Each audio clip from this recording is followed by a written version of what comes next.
नमस्कार, KTV news में आपका स्वागत है। मैं हूं स्तुति और आइए एक नजर डालते हैं शहर की प्रमुख सुर्खियों पर। पर्यटन विभाग द्वारा राजघाट पर आयोजित गंगा महोत्सव विविध कार्यक्रमों संग हुआ संपन्न।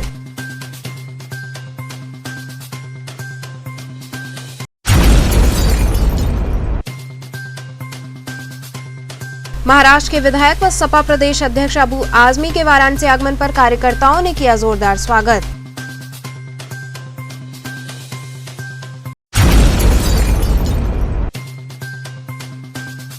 किन्नर समाज ने पत्रकारों से रूबरू होते हुए सपा को समर्थन दिए जाने की कही बात।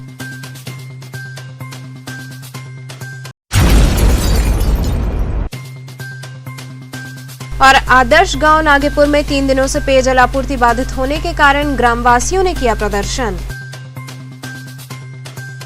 और अब खबरें विस्तार से। पर्यटन विभाग द्वारा राजघाट पर आयोजित गंगा महोत्सव का समापन विविध कार्यक्रमों संग हुआ। गंगा महोत्सव की समापन निशा सोमा घोष के नाम रही। उन्होंने अपने गायन के जादू से हजारों श्रोताओं का मन मोह लिया। इस निशा के अन्य आकर्षणों में बीएचयू की सुप्रिया शाह का सितार वादन, डॉक्टर ममता टंडन का कथक नृत्य, पल्लवी पांडे एवं डॉक्टर अमलेश शुक्ल का भजन गायन रहा। पर्यटन विभाग की ओर से राजघाट पर आयोजित गंगा महोत्सव के अंतिम दिन के कार्यक्रमों की शुरुआत सोमा घोष के गायन से हुई। उन्होंने अपने सुमधुर गायन से श्रोताओं को आनंदित किया। उनके साथ संगत कलाकारों में तबले पर ललित कुमार, हारमोनियम पर पंडित पंकज कुमार मिश्र और कीबोर्ड पर संतोष कुमार मौर्य शामिल थे। सितार वादक डॉक्टर सुप्रिया शाह ने राग बागेश्वरी में अलाप, जोड़, झाला और बंदिश की प्रस्तुति की। उनके साथ तबले पर ललित कुमार ने संगत की। कथक नृत्यांगना ममता टंडन ने भगवान शंकर की आराधना, मां गंगा के गीत पर मोहक भाव नृत्य से सभी को मंत्रमुग्ध कर दिया। इसके बाद पल्लवी पांडे ने गंगा स्तुति, शिव भजन सुनाए। इसके अलावा गणेश पाठक, रंजना राय, राजन तिवारी, अमलेश शुक्ला और आस्था शुक्ला ने भजन पेश किए।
सच मानिए सारे सुखों की खान है गंगा,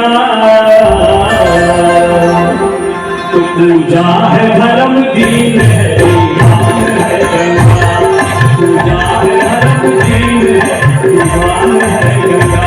हर गंगे जय मां गंगे, पहचान है गंगा।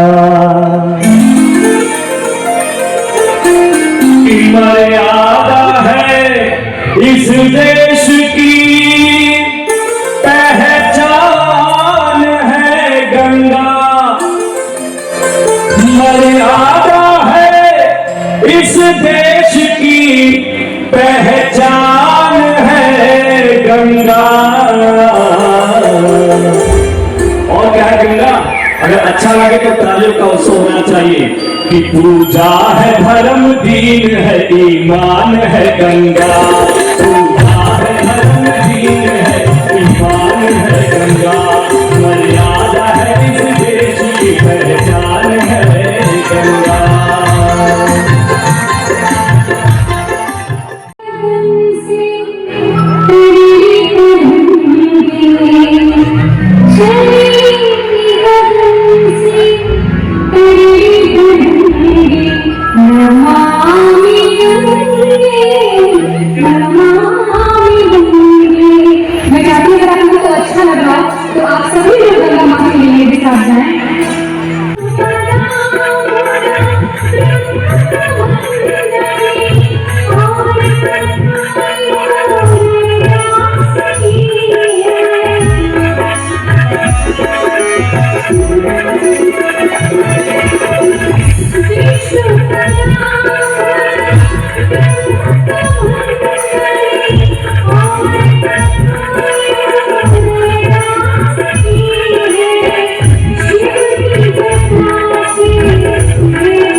जी, आज काशी के घाट पर इतनी अच्छी प्रस्तुति का मौका मिला, क्या कहना चाहेंगे?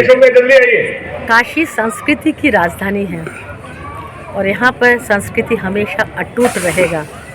और काशी अभी जो गंगा महोत्सव, देव दिवाली महोत्सव, नवरात्रि महोत्सव ये सब हो रहे हैं, हमारे काशी के जो साधक कलाकार हैं सभी को इतना सुंदर चांस मिल रहा है, सभी लोग गा बजा रहे हैं। इसके लिए हमें बहुत खुशी है कि काशी की ये जो संस्कृति हमेशा बरकरार रहे। आज इस घाट पर आपकी प्रस्तुति हुई, कितनी अच्छी यहाँ पे घाटों पर देव दीपावली की जो छठा, इस पर क्या काशी वासियों को कहना चाहेंगे? देखिए, गंगा मुझे बहुत प्यारी है। माँ गंगा को मैं हर दिन नमन करती हूँ और गंगा किनारे गाने का सौभाग्य जिसको मिल जाता है उसको तो माँ की आशीर्वाद मिल ही जाती है। एक दिव्य अनुभूति होता है माँ के गोद में बैठ के गाने का, वो अनुभूति मुझे हुई।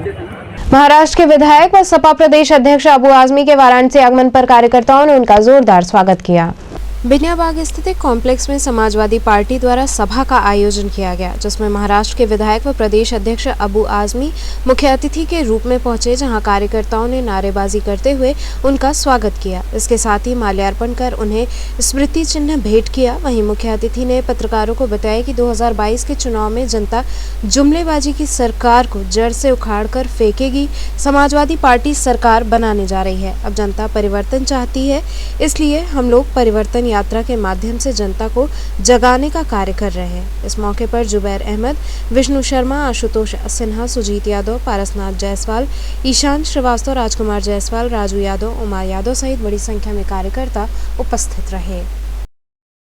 2017 से जो सरकार चल रही है उस सरकार को परिवर्तन करने के लिए ये परिवर्तन रैली निकाली गई है।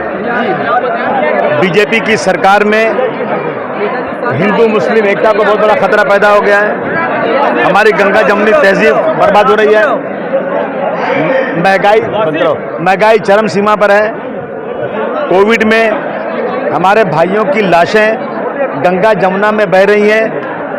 उनके परिवार के लोग मजबूर होकर देख रहे हैं और उसे कुत्ते खा रहे हैं। कोई मैनेजमेंट नहीं। समझिए कि शमशान में लकड़ियां नहीं जलाने के लिए, दवाएं नहीं, एम्बुलेंस नहीं, लोग साइकिल पर, रिक्शे पर अपने मरीज को, अपने मुर्दों को ले जा रहे हैं और देश की प्रॉपर्टी बेची जा रही है। प्रधानमंत्री जी की एक बात भी सच नहीं। किसान 11 महीने से बैठा था और 700 किसान शहीद हो गए। इन चीज़ों को देखते हुए देश की जनता और उत्तर प्रदेश की जनता पुकार रही है कि परिवर्तन करो, परिवर्तन करो, परिवर्तन करो। मैं ये संकल्प लिया है मैं कि उत्तर प्रदेश के एक एक जगह जाएंगे और लोगों को सच्चाई बताएंगे और अब की बार बीजेपी को हटा करके समाजवादी पार्टी जो उससे लड़ रही है, जो शक्ति रखती है बीजेपी को हराने की, जिसने 2012 से 17 तक बहुत अच्छे काम किए, उसको हटाने के लिए ये रैली चल रही है। इसके लिए मैं यहाँ आज आया हुआ हूँ। परिवर्तन करना चाहते हैं। यहाँ पे समाजवादी पार्टी की सरकार लाना है। यहाँ मोहम्मद जुबैर हैं, लोगों के दिलों की धड़कन है और नौजवानों की। अभी ये जो है ऑल इंडिया यूथ के सेक्रेटरी बने हैं, तो इनके नेतृत्व में यहाँ एक बड़ा जलसा हो रहा है। लोगों को समझाया जा रहा है कि किसी तरह से सब इकट्ठा रहो और बीजेपी को खत्म करो। किन्नर समाज ने पत्रकारों से रूबरू होते हुए सपा को समर्थन दिए जाने की बात कही। किन्नर समाज अब खुलकर समाजवादी पार्टी के साथ है। पराड़कर भवन में किन्नर समाज के नेता सलमान किन्नर ने पत्रकार वार्ता करते हुए बताया कि अखिलेश यादव ही 2022 में सीएम बनेंगे। सलमान किन्नर ने कहा कि प्राचीन नगरी काशी से किन्नर समाज आशीर्वाद देता है कि अखिलेश यादव, जिनकी नीति, जिनका विचार जनता के प्रति और किन्नर समाज के प्रति बहुत अच्छा है, हमारा समाज समाजवादी पार्टी की नीतियों को बहुत पसंद करता है और अखिलेश यादव को ही मुख्यमंत्री बनाना चाहता है।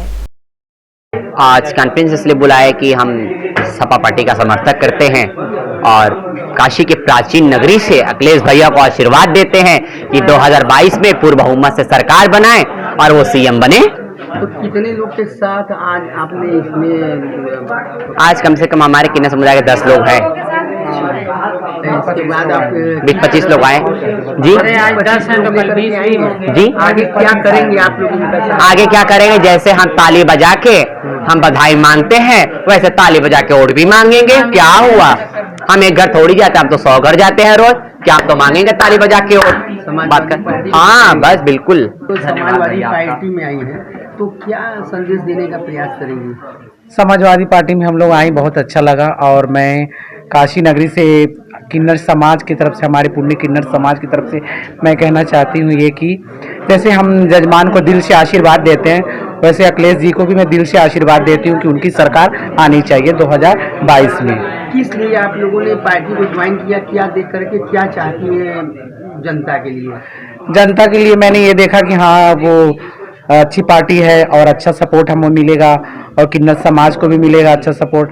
हमें अच्छा लगा, इसलिए हमने उस पार्टी से ज्वाइन हुए। तो पिछला पार्टी आपको नहीं अच्छा लगा? नहीं, मुझे नहीं अच्छा लगा, इसके लिए कुछ नहीं बोल सकती। और कोई पार्टी मगर आज तक कभी ऐसा कुछ हुआ है नहीं, कोई पार्टी हम लोग को बुलाया कि हाँ आप आइए। हाँ, से आपको मिला कि आइए आप लोग? अखिलेश जी से बात हुई आपको? जी जी बिल्कुल बात हुई और हमें अच्छा वहाँ पे मान सम्मान मिला, अच्छा लगा जाके। और जैसे हम जजमान को दुआ देते हैं, जजमान के घर पे जाते हैं आशीर्वाद देते हैं, वैसे हम भी ये भी करती हूँ कि मैं आशीर्वाद ये देती हूँ कि हमारे अखिलेश भैया जीते और उनको दिल से आशीर्वाद और दिल से जजमान के घर पे जा जाके कहेंगे कि उनको वोट दें और उनको जिताएं। आदर्श गांव नागेपुर में 3 दिनों से पेयजल आपूर्ति बाधित होने के कारण ग्रामवासियों ने प्रदर्शन किया। प्रधानमंत्री नरेंद्र मोदी द्वारा गोद लिए गए आदर्श गांव नागेपुर में पिछले 3 दिनों से पेयजल आपूर्ति बाधित है। आरोप है कि ऑपरेटर राजेश कुमार मौर्य को पिछले 3 सालों से वेतन नहीं मिलने से बकाया वेतन विभाग से दिलाने के लिए विरोध स्वरूप सप्लाई बाधित कर दिया गया है। इससे गांव में पेयजल सप्लाई बंद है। ऑपरेटर ने बताया कि वेतन नहीं मिलने से मुश्किल से परिवार चल रहा है। कई बार शिकायत के बाद भी अब तक विभाग की ओर से कोई सुधि नहीं ली जा रही है। इस कारण सप्लाई बाधित किया गया है। इससे नाराज ग्रामीणों ने गांव में नारेबाजी कर विरोध प्रदर्शित किया। चेताया कि यदि जल्दी ऑपरेटर को बकाया वेतन देकर पेयजल आपूर्ति बहाल नहीं की गई तो व्यापक आंदोलन को बाध्य होंगे। जानकारी होने के बाद दलित फाउंडेशन से जुड़े सामाजिक कार्यकर्ता राजकुमार गुप्ता मौके पर पहुंचकर ग्राम प्रधान मुकेश कुमार और जेई से वार्ता कर समस्या के समाधान के आश्वासन मिलने के बाद 1 घंटे के लिए पेयजल आपूर्ति करवाया। ऑपरेटर राजेश ने चेतावनी दी है कि जल्द बकाया का भुगतान नहीं किया गया तो पूरी तरह से आपूर्ति ठप कर दी जाएगी। सर नागेपुर ये जो पानी टंकी बनी हुई है, इसी में पानी टंकी का ऑपरेटर हूँ सर। ऑपरेटर है तो कितना वेतन मिलता था? क्या हालत है इस समय? सर जेई द्वारा सर हमको बोला गया था कि आपको वेतन मिलेगा करीबन 5,000 से 7,000 रुपए के बीच में मिलेगा, लेकिन सर अभी मुझे पेमेंट नहीं मिल रहा है सर। अच्छा, पेमेंट नहीं मिला 3 साल से? जी सर, अप्रैल 2018 से आज तक मुझे नहीं मिला अभी पेमेंट। तो अधिकारियों से आप बात किए हैं, कहीं सर कागज पत्र सर दिए? कागज पत्र सर दिए भी हुए हैं सर। हम पीएम जो सर नहीं होते हैं, संसदीय क्षेत्र। हाँ सर पीएम, तो उनका अधिकारी का एक होता है ना सर, पोर्टल उस पर भी दिए हुए हैं और पोर्टल पे भी अपलोड किए हुए हैं और यहाँ पे तहसील दिवस में भी जमा किए हैं। कोई भी सर अभी तो सुनवाई नहीं हुई है।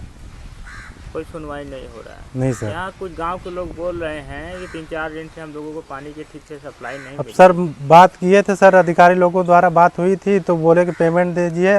और सर यही प्रॉब्लम है कि सर हमें पैसा नहीं मिला है। सर बताइए कि इतने दिनों से हम अपने परिवार को कैसे चलाएंगे आजीविका को। पानी के समस्या काहे उठाओ? पता नहीं काहे को टंकी का मिला तो वैसे सब नहा धोई पानी का इतना खर्चा है। हाँ। लेकिन 3 दिन से पानी टंकी बंद है, पानी आता नहीं बा, काहे नहीं आता। हैंडपंप भी जवाब दे दिले हैंडपंप पियो जवाब दे दिले बा भैया, वैसे ना सब छपिया था। प्रधानमंत्री जी का गांव गोद लेवल गला, उसके बाद गांव में विकास हुआ, कुछ नहीं कैली, कुछ नहीं हुआ। पानी भी नहीं, पीने को नहीं मिल रहा नहीं। तो क्या मांग है आप लोगों की? हमने कहा पानी का मांग बा, पानी दे। कारोबार कुल बंद बा। सब्जियों के आसमान छू रहे दामों से जनता त्रस्त है। महंगाई की मार पहले ही जनता झेल रही है। अब पेट्रोल और डीजल के बाद हरी सब्जी के मूल्य में इजाफा होने के कारण जनता त्राहिमाम कर रही है। टमाटर की कीमत 4 दिन पहले 30 रुपए किलो थी, जो कि आज उसकी कीमत 80 रुपए किलो हो गई है। लोगों का कहना है कि पैदावार कम होने के कारण इसके मूल्य में बढ़ोतरी हुई। वहीं लगन का समय होने के कारण भी सब्जियों के दाम अधिक बढ़े हुए हैं।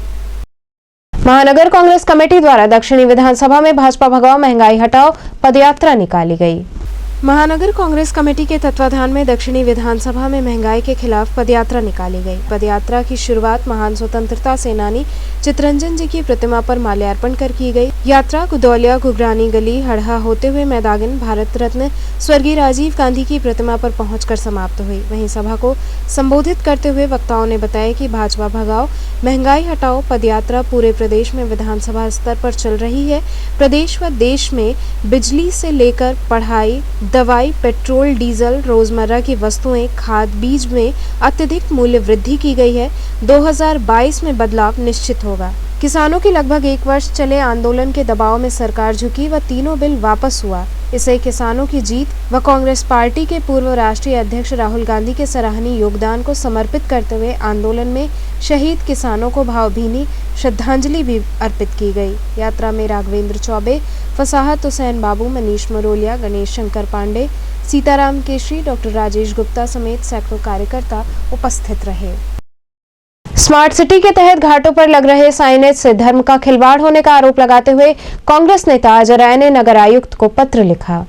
वाराणसी के घाटों पर लग रहे साइनेज के कारण धर्म से खिलवाड़ का आरोप लगाकर कांग्रेस कार्यकर्ताओं ने पूर्व विधायक अजय राय के नेतृत्व में नगर आयुक्त को पत्र लिखा। वाराणसी में स्मार्ट सिटी के तहत घाटों के पहचान एवं इतिहास बनाने के लिए घाटों की सीढ़ियों पर स्मार्ट सिटी के अंतर्गत नेम प्लेट लगाए जा रहे हैं, जिसका विरोध करते हुए कांग्रेस नेता अजय राय ने नगर आयुक्त को पत्र लिखा है, जिसमें उन्होंने लिखा है कि साइन बोर्ड में मंदिर, शिवलिंग और धार्मिक चिन्ह बने हुए हैं, जिस पर लोग पैर रखकर आ जा रहे हैं, जिससे हमारी धार्मिक मान्यताओं को ठेस पहुंच रहा है। इस गलती की तत्काल सुधार किया जाए, नहीं तो कांग्रेस जन उग्र आंदोलन करने हेतु बाध्य होंगे। सवाल ये है कि हिंदू धर्म के सबसे बड़े हतैशी बताने वाली पार्टी भारतीय जनता पार्टी ने सबसे ज़्यादा हिंदुओं के धर्म को ठेस पहुंचाई है, हिंदुओं की आस्था को ठेस पहुंचाई है अभी तक। और अब प्रधानमंत्री का संसदीय क्षेत्र बनारस, जहां के घाट पूरे भारत में नहीं पूरे विश्व में फेमस है, पूरे विश्व से लोग यहाँ की संस्कृति देखने आते हैं, और वही घाटों पे इन्होंने सीढ़ियों पे नेम प्लेट लगवाए हैं, शिवलिंग की फोटोज बनवा रहे हैं। तो सवाल ये उठता है कि जब आप सीढ़ियों पे शिवलिंग बनाएंगे, फोटोज बनाएंगे या मंत्र लिखेंगे, तो उस पे हजारों लोग एक दिन में चल के उतरते चढ़ते हैं, तो क्या किसी शिवलिंग पे पैर रखना या इस तरीके से कुचलते हुए जाना हिंदुओं की आस्था पे ठेस नहीं है? हिंदू धर्म के सबसे बड़े हितैषी माने जाने वाली पार्टी भारतीय जनता पार्टी ने सिर्फ अपनी मार्केटिंग की है और हिंदू मुस्लिम के नाम पे जनता को भड़काया है। इनसे आप महंगाई की बात करेंगे तो ये हिंदू मुस्लिम की बात करेंगे, इनसे आप बेरोजगारी की बात करेंगे तो ये पाकिस्तान की बातें करेंगे। तो इनके पास हिंदू मुस्लिम और पाकिस्तान के अलावा कोई टॉपिक ही नहीं रहता है। और हिंदुओं की भावनाओं को सबसे ज्यादा ठेस पहुंचाने का काम कर रही है भारतीय जनता पार्टी। अगर आपको स्मार्ट सिटी के तहत शिवलिंग की फोटोज और मंत्र लिखवाने ही हैं तो आप दीवार पे लिखवा सकते हैं, लेकिन सीढ़ियों पे लिखवाने का हक नहीं बनता। भारतीय जनता पार्टी के नेता हो चाहे कोई भी हो, पूरे भारत में पूरे विश्व में किसी का भी हक नहीं बनता कि घाटों पे, काशी के घाटों पे, सीढ़ियों पे आप इस तरह से शिवलिंग के फोटोज या नेम प्लेट्स इस तरीके से बनवाएं। आपको बनाना है तो आप दीवार पे बना सकते हैं। अगर आपने तत्काल इस पे कार्रवाई नहीं की, सीढ़ियों पे से नहीं हटवाया, तो कांग्रेस पार्टी को मजबूरन आंदोलन करना पड़ेगा। करसड़ा के उजाड़े गए मुसहर बस्ती के लोगों में युवा व्यापारियों ने राहत सामग्री वितरित की। 23 दिन पूर्व उजाड़े गए करसड़ा गांव की मुसहर बस्ती के पीड़ित असहाय परिवारों के लिए दिन रातें बहुत भारी पड़ रही हैं। काम धंधा बंद करके टूटी झोपड़ी की दिन रात रखवाली करना और खुले आसमान के नीचे भूखे सोना उनके लिए मरने के बराबर हो गया है। एक तरह से देखा जाए तो हर रोज सुबह उनका जागना दूसरा जन्म लेने के बराबर होता है। रोज जीने मरने के बीच पीड़ित परिवारों को तलाश थी कि कोई आकर उन्हें इस मुसीबत और भुखमरी से बचने में मदद करे।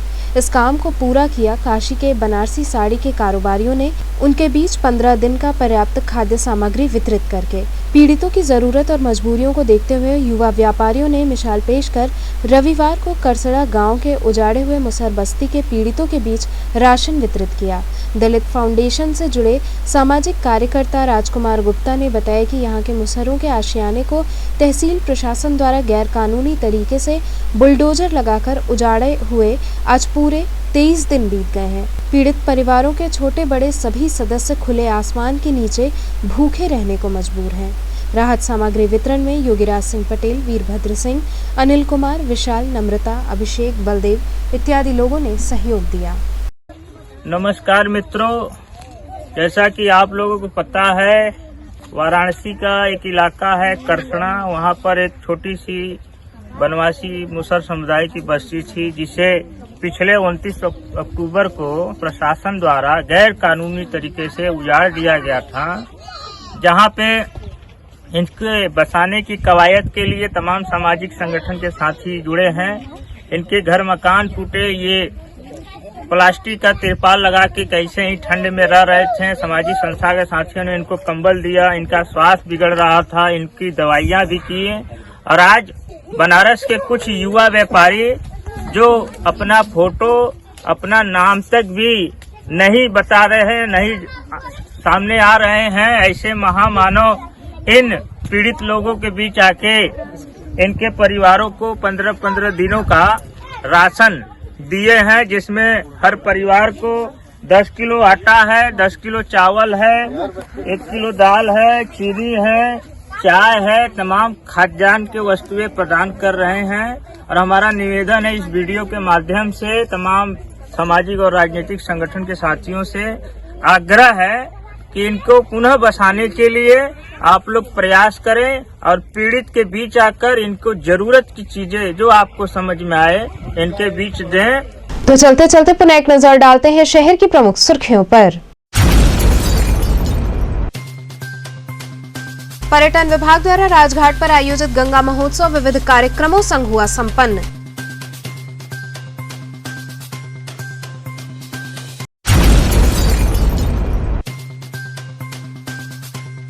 महाराष्ट्र के विधायक व सपा प्रदेश अध्यक्ष अबू आजमी के वाराणसी आगमन पर कार्यकर्ताओं ने किया जोरदार स्वागत।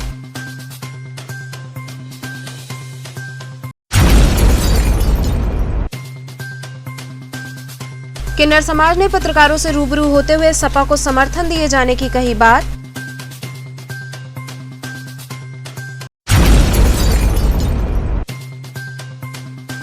और आदर्श गांव नागेपुर में 3 दिनों से पेयजल आपूर्ति बाधित होने के कारण ग्रामवासियों ने किया प्रदर्शन। तो ये थे आज के समाचार, कल फिर होगी मुलाकात, तब तक के लिए नमस्कार।